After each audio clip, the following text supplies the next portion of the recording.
Ever feel like your system's just overloaded? You know, low energy, anxious, maybe a little burnt out? Like you need to hit the reset button. Yeah, exactly. And that's what we're diving into today, this idea of safe mode for your mind.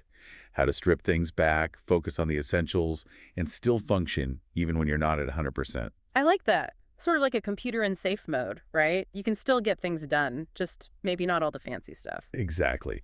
So to figure this out, we've got a bunch of different sources. We've got a BBC News piece on neuroplasticity, some personal growth books, articles on self-improvement, and even some philosophical takes. Wow, that's quite a range. What's the mission for today's deep dive then? Well, just like booting into safe mode, we want to help people simplify, protect their core functions, and let go of that pressure to perform, when things get tough. Sounds essential, especially these days. Right.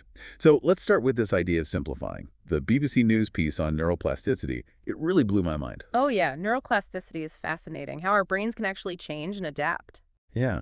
And it's not just about recovering from injuries. It's about understanding how everything we do shapes who we are.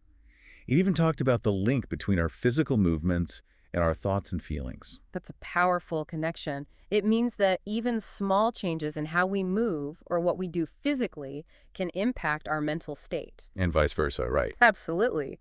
And this ability of the brain to change, it's crucial for all sorts of things, from learning new skills to coping with stress. You even had this science journalist who did a 6-week meditation experiment. And guess what? Their brain actually showed measurable changes. Wow, that's pretty convincing evidence that even short, consistent practices can physically alter the brain. It really is. Although the journalist did mention something that I think a lot of people struggle with, finding the time and the right environment to actually do these practices. Oh, for sure. Life gets in the way, right? It's not always easy to carve out that time for yourself, especially when you're already feeling overwhelmed. Okay, so the BBC report really highlighted how adaptable our brains are. But how do we intentionally direct that change? Consciously rewire things. Well, there's this interesting video from Motivation Hub. They suggest that by age 35, a whopping 95% of who we are is basically a set of memorized behavior. Like we're running on autopilot. Exactly. It's all those subconscious habits, emotional reactions, ingrained beliefs, things we might not even realize are controlling our actions. And the video points out that many people wait for some huge life crisis to finally commit to change. But they argue that we don't have to wait. We can choose to change through conscious effort. Right. Why wait for a breakdown to have a breakthrough? You have the power to change things now. And they talk about this thing called mental rehearsal, where you vividly imagine yourself doing something, and your brain actually starts to lay down the neural pathways for that action. Wow. So like just by imagining it, you're preparing your brain to actually do it in real life. Exactly. It's like installing new software, but for your brain. And speaking of rewiring, the book Rewire Your Brain goes even deeper.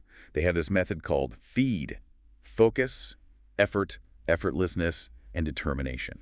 Feed, huh? That's a catchy acronym. What's the breakdown? Well, it starts with focus, intentionally directing your mental energy towards the change you want to make. Then it's effort, actively engaging in that new behavior, even when it's hard. Then comes effortlessness, where the new behavior starts to feel more natural, like second nature. And finally, determination, that grit to keep going, even when you hit bumps in the road. So it's a process, not a quick fix. Absolutely. And the book also talks about the different roles of the left and right prefrontal cortex. The left side being linked to positive emotions and the right side to negative ones. And they actually offer ways to boost activity in the left side, to shift left, as they call it. Shift left, huh? That sounds intriguing. How do you do that? Well, they talk about things like intentionally cultivating positive moods, using light therapy, constructing positive self-talk, engaging in purposeful activities, getting some aerobic exercise, practicing gratitude, and nurturing social connections. That's a lot of strategies. It sounds like a holistic approach to boosting positivity. It is. And it all comes back to that idea that cells that fire together, wire together. The more you engage in certain thoughts and behaviors, the stronger those neural pathways become. Your brain is literally reshaping itself based on what you repeatedly expose it to. So we can choose to focus on the positive and literally rewire our brains for happiness. That's pretty empowering. It is. And that leads us to simplifying things when we're in this safe mode. Right. Where do we even begin? Well, the Better Up article suggests focusing on our strengths. Instead of dwelling on our weaknesses, which can be demotivating, they suggest we leverage what we're already good at. It builds momentum and confidence. Makes sense. When you're low on energy, using your strengths can be a more efficient way to get things done. Totally.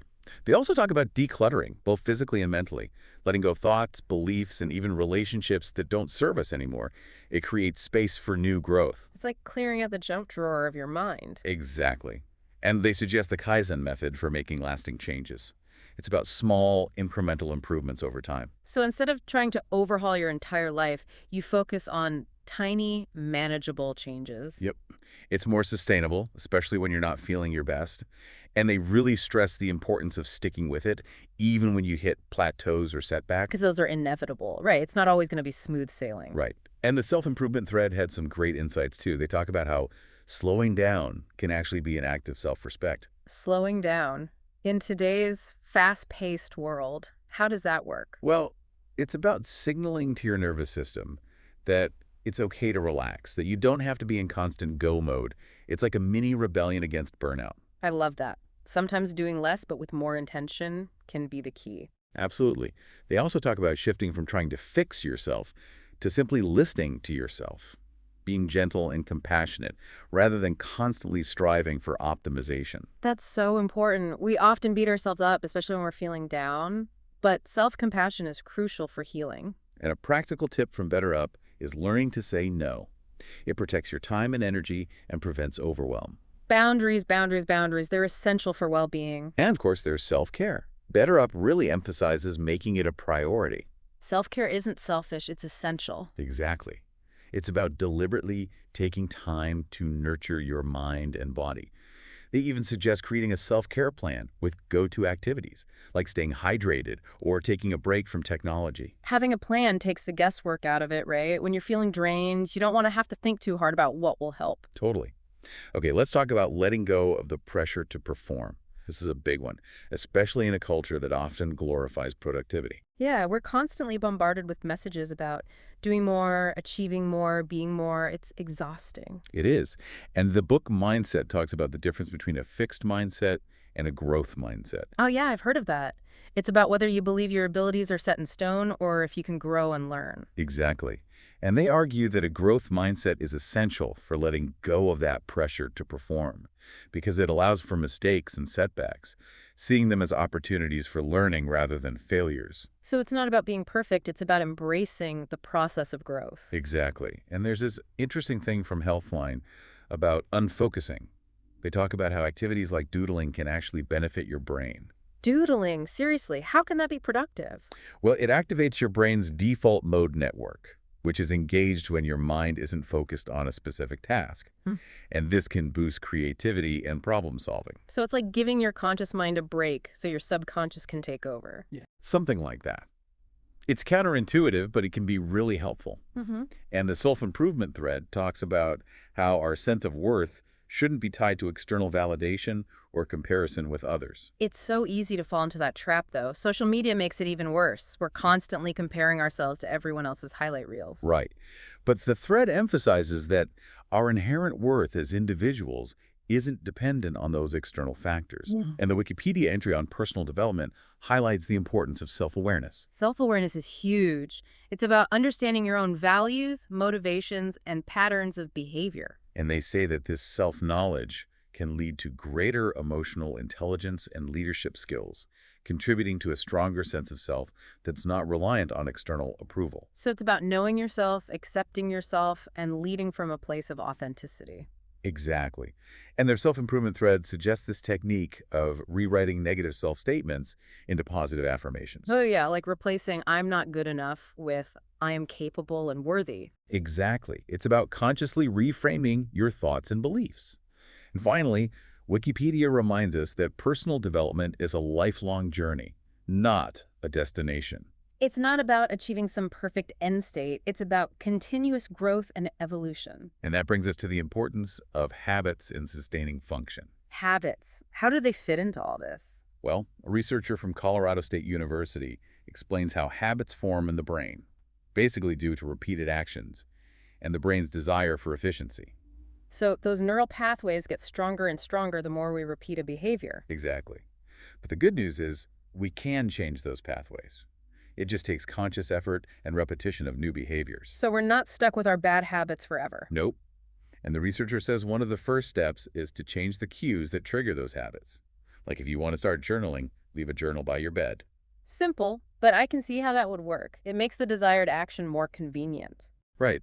And an article on Healthline stresses the importance of celebrating those small wins along the way. It helps build self-belief and keeps you motivated.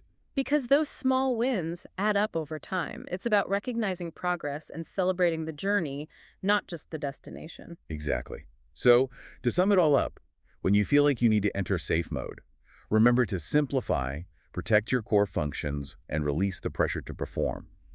Focus on your strengths, declutter your life, practice self-care, and be kind to yourself. And remember, your brain is constantly changing and adapting.